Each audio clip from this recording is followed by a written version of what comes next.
Matapos ang kanyang ikalimang State of the Nation Address kamakailan, inamin ni Pangulong Ferdinand Marcos Jr. na marami silang tinanggal na paksa sa opisyal na draft ng kanyang speech. Kaya naman sa kanyang vlog na inilabas ngayong araw, ginawa ng Pangulo ang pagpapaliwanag kung bakit maraming paksa ang kinailangan nilang alisin sa talumpati. Yung unang bahagi at saka yung huling bahagi, ako mismo ang sumulat noon. Mahabang proseso ang pagsulat ng SONA speech. Ginawa namin yung flow. Ano yung mauuna, ano yung mahuhuli, ano yung nasa gitna. So dahan-dahan namin ginawang mas maiksi para naman hindi umabot ng 2 oras kalahati ang speech. Masyadong mapapagod ang tao. Pati ako, mauubos ang boses ko. Marami kaming nailagay na kailangan na namin, hindi namin na maisama dahil masyado na mahaba.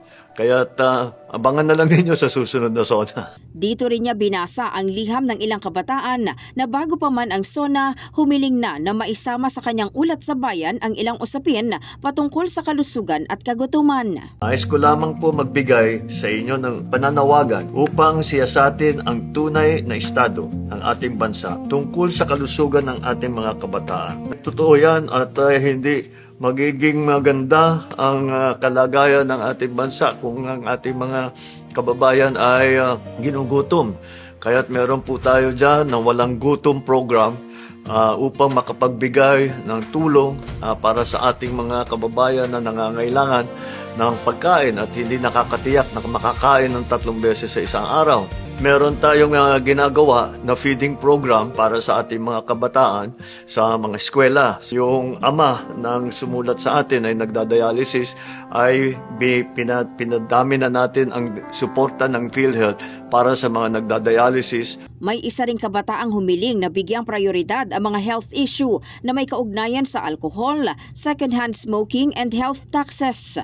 Isa pang sulat, galing naman kay Ali. Ako po si Ali at mahalaga sa akin ang napag-usapan ang kalusugan ng kabataan dahil dito magiging simula ang pagiging produktibo namin bilang mamamayan. Ay naku, tama-tama itong sulat no Ali. Kaya na yung ating zero balance billing. Lahat ng magpapatingin o magpapagamot sa DOH, sa Department of Health ng mga ward ay zero balance billing na. At ang mga gamot na tinanggal na rin natin, wala nang binabayad na VAT.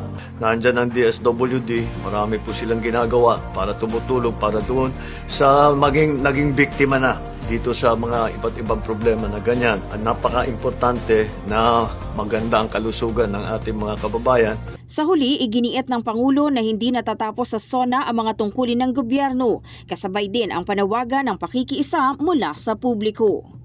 In the heart of changing lives, ako si Brigada Maricar Saragan ng 105.1 Brigada News FM Manila, The Music and News Authority.